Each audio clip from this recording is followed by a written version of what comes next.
I mean, you hear people talk about living their life with not being able to sleep, or having to inject themselves every day with insulin, and watch very, very carefully what they eat. Or people who worry about going on any kind of trip because they kind of have to plan out where the rest stops are going to be for them to be able to use the restroom. There's just such a human interest to that, and there's a feeling of I'm not sure if it's empathy or sympathy that you have as a moderator, but there are times when some of the stories will just really hit home emotionally, and you have to. I mean, I tend to be an emotional person anyway, and I just have to try to steel myself against expressing my emotion in response to their suffering, because it's really just a fascinating experience. It's just a matter of trying to find the words that, because as a moderator, you've got I think that a really good moderator does two things. And at the same time they do them. They need to engage people at the same time that they keep an emotional distance, so that you have to walk this fine line between really caring about people and at the same time maintaining an emotional distance. And so that in those instances where someone speaks of a really difficult experience with something that has happened to them or is happening to them, what you try to do as a moderator is to express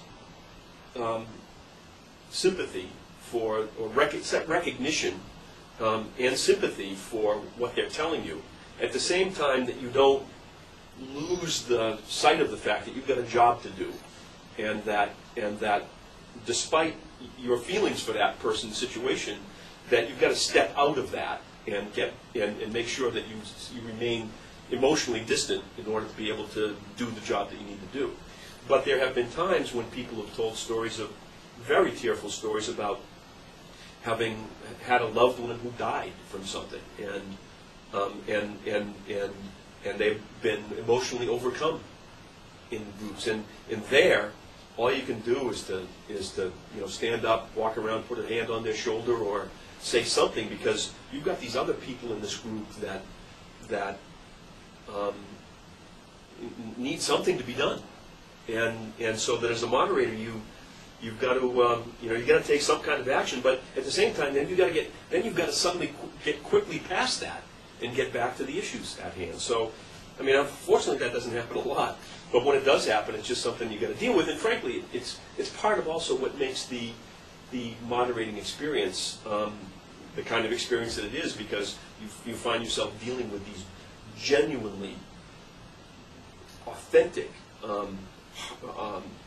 emotional human issues that you don't get in quantitative studies. What I try to do is two things. One is that I try to identify the essence. What's at bottom, what did we learn here that's going to be of value to our client, and so that's kind of the core of it all. But in terms of writing reports, I tend to be an enumerator, where I will say, there are 3 key findings in this report, and then in finding A, there are 4 points that need to be made about the learning in broad finding A. There are 6 points that need to be that need to be identified in main finding B, and so on and so forth. And then invariably, I will, and then the insight, the learning tends to expand from there, because if I go into, when I find myself doing finding A1 or A3, when I get to A3, I'll say, there are 2 bullets under A3, so that the learning, as I'm writing, it's like art as far as I'm concerned, because as I'm writing, the learning kind of begins to become clearer. Just like if you're a painter and I'm not, or an artist and I'm surely not, I can imagine that when you create a painting, you've got this blank canvas that it's only when you go about the process, it's only the process of actually putting paint on canvas that you come to realize what this is ultimately going to look like, and it kind of builds organically. At least that would, if I were an artist, that's what would happen to me. And that's how I write a report. Is that it kind of, the learning develops as I go, as opposed to through some kind of vision of what the learning in fact was.